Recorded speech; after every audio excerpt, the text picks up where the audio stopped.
வடமாநில தொழிலாளர்களை குறிவைத்து நடக்கும் கஞ்சா விற்பனை.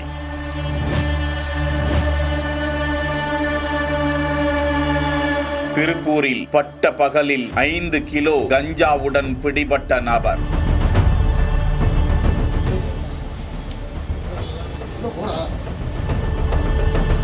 திருப்பூர் மாவட்டம் தாராபுரம் அடுத்த பொள்ளாச்சி சாலையில் ஒரு தனியார் தொழிற்சாலை செயல்பட்டுக்கிட்டு இருக்கு. அது சார்ந்த பிற தொழிலாளர்களுக்கும் அந்த தொழிற்சாலையில் பணிபுரியக்கூடிய ஒடிசா மாநிலத்தை சேர்ந்த பெபுத்தாதேவ் விஜய்குமார் என்பவர் கஞ்சா விற்பனை செய்து வருகிறார் என்ற தகவல் வருகிறது. அவர் தாராபுரம் பாலசுப்ரமணியன் நகர் பகுதியில் ஒரு வீட்டில் மனைவியோடு தங்கியிருக்கிறார். அவரது ஹோண்டா ஆக்டிவா வண்டியில தான் இந்த கடத்தலே நடக்குது என்றும் போட்டு கொடுத்திருக்கிறாங்க. காவல் ஆய்வாளர் ராமச்சந்திரன், உதவி ஆய்வாளர் ஜெயக்குமார் உள்ளிட்ட போலீஸ் டீம் அந்த நபரை கண்காணிக்கிறது, அவரை பின்தொடர்கிறது. அந்த நபர் தனது ஹோண்டா ஆக்டிவா பைக்கில் பொள்ளாச்சி சாலையில் பேக்கரி ஒன்றில் நிறுத்திவிட்டு டீ குடித்துக் கொண்டிருக்கிறார். அவரை சுற்றி வளைக்கிறது போலீஸ். அந்த பைக்கை சோதிக்கும் போது அதுல கஞ்சா பாக்கெட்டுகள் பறிமுதல் செய்யப்படுகின்றன. 5 கிலோ 25 கிராம் எடை இருப்பதை அவர்கள் எடை போட்டு பார்த்து கஞ்சா வழக்கு பதிவு செய்து அவரிடம் தொடர்ந்து யாரிடமிருந்து